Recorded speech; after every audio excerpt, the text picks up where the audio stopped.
Tell us about the budget deal. I'm in favor of it. I think conservatives got the best deal they could possibly get. But what's in it, and why should people support it?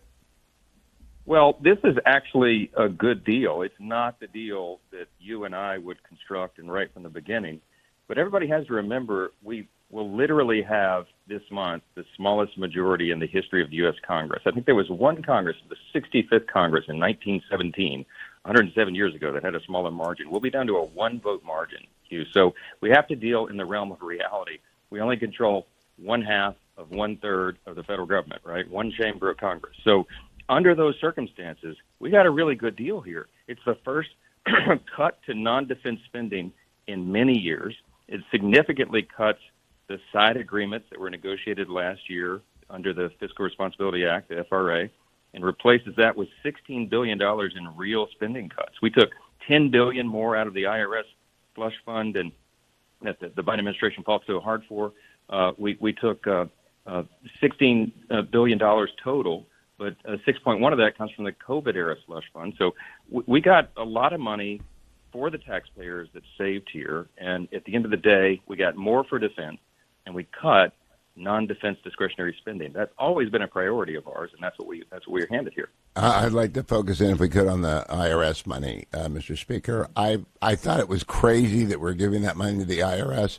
Kevin McCarthy got a $10 billion clawback. Yours is $20 billion. Am I correct? Well, I got 10 additional billion, so 20 billion total. And that is a significant thing because, as you know, that was a big focus of the Democrats in recent months and in the last Congress. And so we're able to claw that back, and there's more of that to come.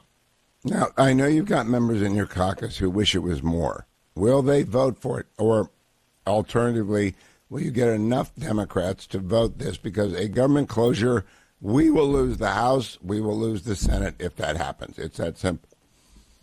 Well, that's right. We have to demonstrate that we can govern, and this is our effort to do that. I think we will, Hugh. I think we'll pass this. The vast majority of the conference understands this is a good deal under the given circumstances that we have, and it moves the ball forward. That's what we're about. We have to have incremental gains. With a one-vote majority, a one-vote margin, we can't throw a Hail Mary pass on every play, right? It's 3 yards in a cloud of dust, and that's what we're doing, yard by yard, first down by first down to stay in this game. I believe if we can demonstrate we govern well, we are going to grow and expand this majority in the upcoming election cycle. I also think we're going to win the Senate back for the Republican Party and the White House as well. So we'll be in a totally different ball game next January, a year from now. But right now, we've got to keep advancing the ball up the field, and that's what this deal does. Have you personally endorsed anyone yet in the presidential race, Mr. Johnson?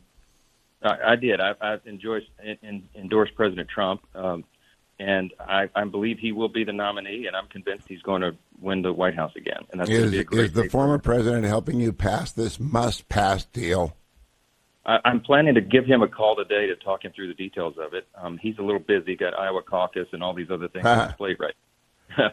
But no, he and I have a very close relationship. He's been an enthusiastic supporter of my leadership here, and I expect he'll be doing that again.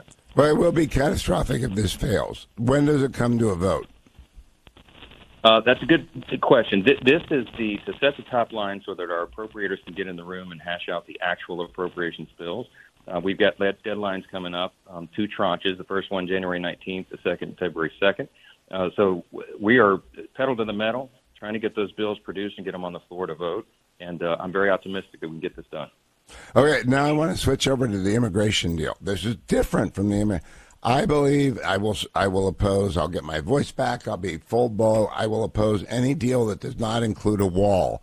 Will there be a wall in the immigration deal that includes Israel and Ukraine funding?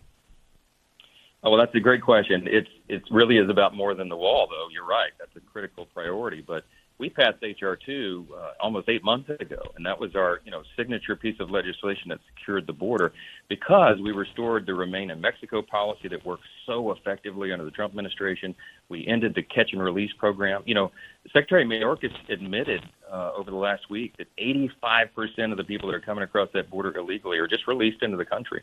And I took 64 of us, House Republicans, went down to Eagle Pass, to the epicenter, just last week and saw it with our own 2 eyes. It is an absolute catastrophe. So we've got to restore those policies that work. We do need to rebuild the wall, and we need to make sense of the asylum process and the parole process that are broken. And that's what our bill did. It's been sitting on Chuck Schumer's desk for that many months, collecting dust.